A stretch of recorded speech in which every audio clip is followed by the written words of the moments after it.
Is Joe Biden going to run? It's the question dominating American news as more Democrats come out against him and disastrous interviews just keep on coming. How long can he cling on? Alistair Dorber is the Washington correspondent for The Times. Alistair, if there is so much noise now, which there is about Joe Biden, it is simply inconceivable, isn't it, that he will still be there in the autumn? You might say that. I couldn't possibly comment, as they say. He has written a letter this morning to Congress, to congressional members in the Democratic Party, insisting that questions about whether or not he's going to stand come to an end, that he is the candidate, that he fully intends to carry on. And he hopes that this letter, just published in the last 20 minutes or so, will put an end to the sniping, will put an end to those in Congress calling on him to go. It might, but I think, as you suggest, what we've seen over the last week, 10 days or so, this disastrous debate against Donald Trump on June the 27th, a pretty tepid interview on Friday night with ABC News, which was designed, the whole point of doing this interview in the first place was so that he could reset the agenda, try and persuade people that it was a one-off debate. It hasn't worked. There are more and more questions. It feels as though there is quite a momentum growing now behind efforts to unseat Biden and to find someone else before possibly the Democratic convention in about 6 weeks' time. Yeah, in August. But Alistair, I mean, it's just so telling, isn't it, that Joe Biden has had to write a letter asking people to stop doubting him. I mean, that in itself, if you were to study history, must be an unprecedented show of a complete lack of support. We're 4 months away from the presidential election. Joe Biden and another presidential candidate should be running around the country, talking to voters, trying to talk about policy, talk about how well he's done over the last 4 years, talked about what he's doing, and instead he's defending his position and trying to persuade people that he should remain as the candidate. It's a remarkable set of circumstances, and it's difficult, I think, to see how he recovers. We've got the press briefing at the White House later on today, where they will again talk about his fitness for office and how he's done a great deal for the country, but it's just not what people are talking about. People are talking about simply whether he's too old to do the job. Yeah. Do you think he was very unwise to say in that ABC interview that he wouldn't take a cognitive test? His response was, I'm doing that every day because that's my brief as the president. I'm going through a cognitive process, so I don't need to prove it. But actually, would it be more effective in silencing his critics if he'd said, bring it on? It's the only thing the political classes in America are talking about, whether he has the mental capacity to do the job. To turn around and say, well, I do get this test every day through the work I do, I think it's quite legitimate for someone who might be an opponent of Joe Biden and say, well, if that's the case, you're failing that test, because here we are having this very conversation. Whether or not he'd submit to that sort of exam, I mean, clearly I think he'd be quite concerned he wouldn't pass a cognitive test, and otherwise I think he'd be quite happy to do one.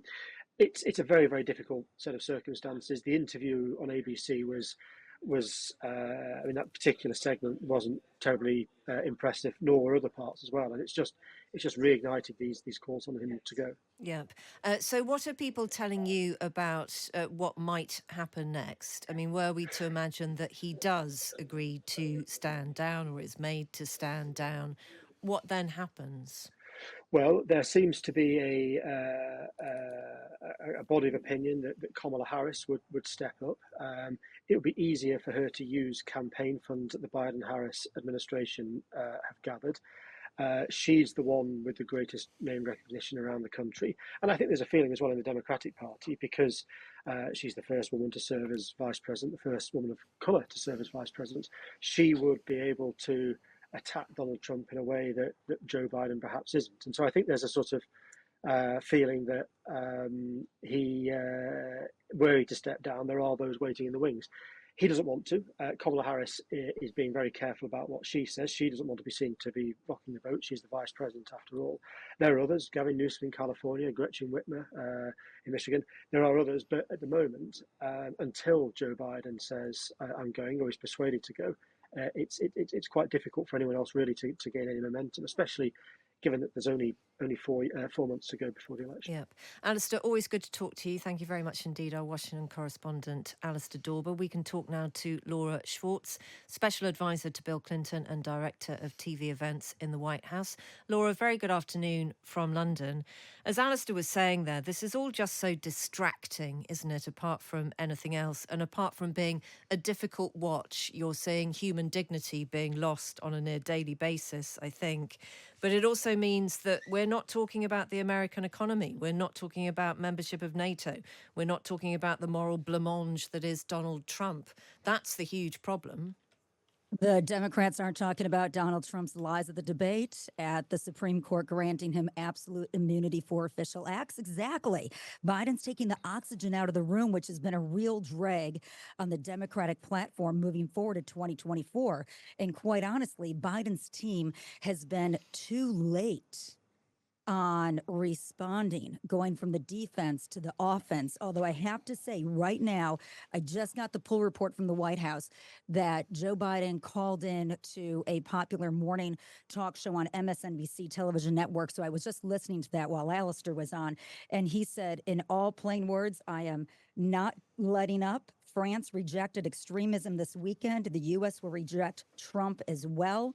He said, if you want to challenge me at the convention. That is the strongest offense we've heard from Biden.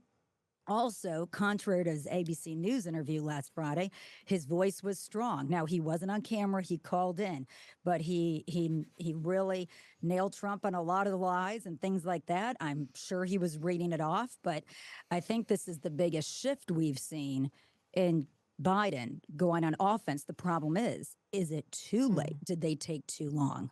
And obviously, the problem with the aging process, Laura, is that it continues, doesn't it? So, I'm trying my best to turn it back, but no, we no, all it are. doesn't. We all are. And that's what he had to prove. 3/4 of Americans believe that Biden is too old. Now, let's take Trump, just within a couple of 3 years of Biden. But let's face it, Biden presents much older than Donald Trump, especially side by side on a debate stage. And that is what Biden had to prove coming into the debate, that, listen, I am not this old, feeble man people are making me out to be. I am ready to go. And he failed to do that. He failed to put that problem away. And when you've got 3/4 of Americans thinking that's a real issue, because you're right. You can't control that one unless you show it. He told us 6 months ago, a year ago, when the press has asked him about this question, he said two things. He said, or two words. He said, watch me. Well, everybody watched him at that debate, and it wasn't a strong performance. Yeah, the problem is people really are watching him.